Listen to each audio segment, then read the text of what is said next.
kita semua. Mas Ipo, Assalamualaikum. Ya. Waalaikumsalam warahmatullahi wabarakatuh. Siap. Nggak bilang-bilang silaturahim ya. Apa kabar? Ya, Kau tahu acara ini? kan diposting tadi A. Oh Ya. gitu, suka ikutan juga, dengar-dengar gini-gini. Selalu kalau ada pas lihat pasti insya Allah join insya Allah. Alhamdulillah. Gimana nih Mas Ipo? Sok ada lagi besok mah bisnisnya udah gede sekarang ya. Amin. Kenapa suka ngirim terus ke itu tuh herbal apa tuh namanya propolis?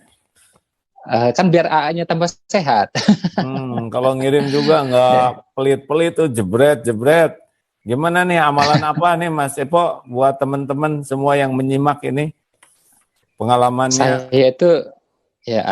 Saya sih sebenarnya biasa aja, tapi alhamdulillah punya mitra-mitra itu mereka banyak yang soleh. Jadi mereka Al-Qur'annya terjaga gitu ya. Terus juga saya pribadi kayak puasa sunnah kan jarang-jarang, tapi mereka tuh puasa sunnahnya terjaga. Terus mereka juga tahajud duhanya Masya Allah gitu ya. Kayak tadi pagi kita itu meeting jam 3 pagi, yang hadir tuh 2.600 2.600 mitra jam 3 pagi. Dan kita itu tradisikan tiap hari Senin. Meeting 2.600 pakai Zoom-nya 1.000 sisanya di streaming YouTube. Dan itu tradisi kita rutin tiap Senin ya, bagi mereka yang mitra. Jadi hadir. Bagi yang belum terbiasa, agar terbiasa bangun lebih awal sebelum subuh. Kan bangun sebelum subuh ini kan sehat banget.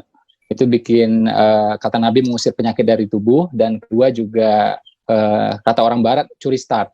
Jadi yang lain bangun jam 6 ya, kalau orang Barat gitu ya. Nah kitanya bangun lebih awal 3:30 gitu. Jadi 2,5 jam lebih untung gitu. Itu jadi ya alhamdulillah mitra-mitra sih yang hebat, bukan kitanya.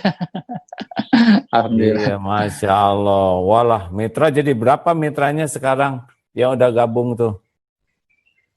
Adalah beberapa. Alhamdulillah.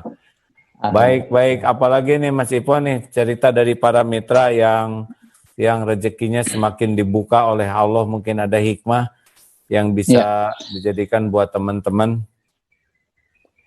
Jadi sebenarnya kita nggak ada strategi khusus, justru kita kayak kemarin ya, kan awal-awal pandemi terus terang semua orang ketakutan. Jadi memang akhirnya orang beli lebih banyak, konsumsi lebih banyak. Tapi begitu masuk bulan April, kemudian Ramadan, saya kan mulai jernih berpikir kan ini nggak benar juga. Jadi saya bilang kalau teman-teman di rumah aja, nggak ada kemana-mana, ya jangan minum berlebihan. Jadi mereka tuh rata-rata minum 3 sampai 5 kali konsumen itu. Jadi sehari 3 sampai 5 kali. Saya bilang ini cukup 1 kali aja gitu. Ya 1 kali aja cukup. Dan itu ya aman insya Allah gitu kan. Sebenarnya mau 3 kali 5 kali juga aman, tapi sebenarnya 1 kali pun sudah cukup gitu. Nah kita ngomong seperti itu apa adanya. Ya ternyata memang sebagian orang mengurangi pembelian ya, tapi akhirnya kita dapat customer baru, orang tambah percaya. Jadi gitu aja sih nggak ada strategi bisnis yang khusus sih, insya Allah nggak ada. Tapi memang kita udah terbiasa sebelum pandemi ini online jadi memang biasa di rumah. Karena mitra-mitra ini juga 60% ibu-ibu, dan data dari kementerian Kementerian Koperasi ya, katanya 60% UKM juga dikelola oleh ibu-ibu. Makanya kami berusaha mengantarkan para ibu-ibu ini kembali di rumah, lebih ramah di rumah. Ya, jadi tugas kita seperti itu. Jadi dengan online itu ternyata bisa. Ya. Memang dengan online ini Masya Allah, termasuk sekarang ceramah online juga di rumah ya. Kalau keluar ya resikonya makin tinggi nih. Jadi Allah menyiapkan teknologi, Allah memberikan wabah ini pasti bukan sesuatu yang sia-sia. Banyak hikmahnya. Juga beruntung sekali nih dengan maksudnya beruntung itu diberi kesempatan waktu lebih leluasa untuk belajar, untuk evaluasi diri, untuk tukar pikiran, syariatnya dengan adanya wabah. Wabah ini adalah saat untuk kita mengasah gergaji lah. Pokoknya mah kalau gergaji semakin tajam, maka semakin efektif gitu ya. Ada saran-saran yang lain nih, Mas Ipo, sebelum kita dengar juga dari yang lainnya. Halo? Mungkin ya, jadi ya seperti bilang ya, jadi pandemi ini membuat kita sadar apa yang benar-benar prioritas. Jadi akhirnya kita lebih memprioritaskan agama, kita lebih banyak berdoa, kita memprioritaskan keluarga, kita memprioritaskan kesehatan. Kalau hari biasa kita lupa, tapi begitu pandemi, saya akhirnya juga invest waktu lebih banyak bersama keluarga, invest waktu lebih banyak untuk agama gitu. Jadi itu sih yang paling terasa pandemi sekarang ini. Pak. Jadi ini bagian dari karunia ya, yang biasanya sibuk kepada Allah serba sisa, hafalan gak nambah, sekarang oleh Allah diberi kesempatan seperti ini, betul?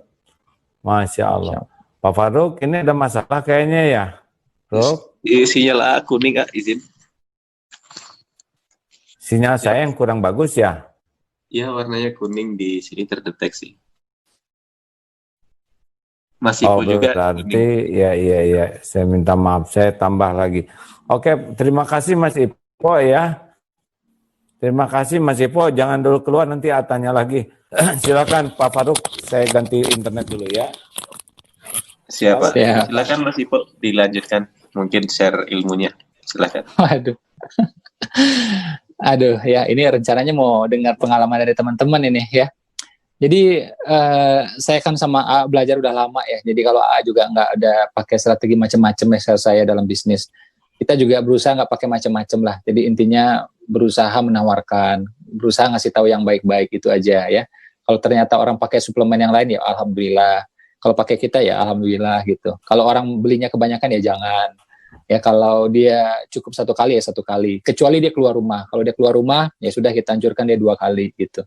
Jadi ini sih yang kita iniin ya. Dan alhamdulillah orang malah tambah percaya sama kita gitu. Karena ya apa adanya ya. Karena A juga bilang ya nggak usah strategi banget lah gitu ya. Kalau memang barang bagus mah insya Allah orang nanti percaya dengan sendirinya gitu. Terus juga mitra-mitra ini kan banyak. Dan mitra-mitra ini adalah haus dengan pembinaan. Jadi memang kita setiap hari itu membina mereka. A. Jadi kita bina melalui Zoom ya, melalui grup WA gitu ya. Mereka berharap biar kesehatannya membaik. Mereka berharap biar rezekinya membaik gitu kan. Makanya kita kawal terus. Dan materi yang kita berikan itu sekitar 70% itu adalah non-bisnis, 70% non-bisnis. Jadi kita undang ulama-ulama, ustadz-ustadz juga gitu ya. Hakim juga waktu itu pernah sekali alhamdulillah ya. Jadi 70% itu materi tentang parenting, tentang keluarga, tentang anak, tentang agama, tentang fikih sholat ya, fikih wudu dan semuanya. Nah, sekitar 30%, 35% barulah materinya tentang bisnis gitu. Nah, yang serunya itu ternyata begitu keluarga diperbaiki, agama diperbaiki, itu ya alhamdulillah nafkah akhirnya makin baik juga alhamdulillah. Jadi korelasinya kuat banget ternyata. Ya. Jadi begitu keluarga makin beres, anak mudah diatur gitu. Itu Karena yang membagikan rezeki itu kan Allah Subhanahu wa taala, dan Allah itu melihat setiap saat. Wa huwa ma'akum aina ma kuntum wallahu bima ta'maluna basir.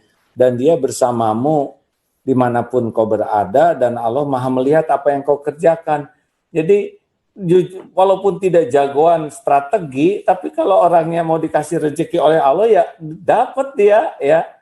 Apalagi kalau kita berusaha memperbaiki diri sehingga Allah suka ke kita. Mungkin kita lugu di dalam bisnis ya, tapi kita punya dikasih hati yang baik, akhlak yang baik. Lah Allah ngasih rezeki gampang saja itu ya. Tinggal didatangkan yang ahli. Kalau kita kurang jago keuangan, nanti Allah datangkan yang ahli keuangan.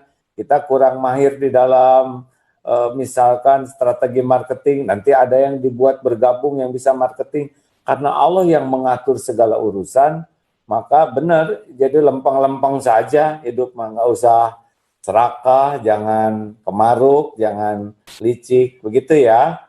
Terima kasih Mas Ipo, ya kita dengar lagi yang lain ya. Makasih ya Mas, sing barokah usahanya.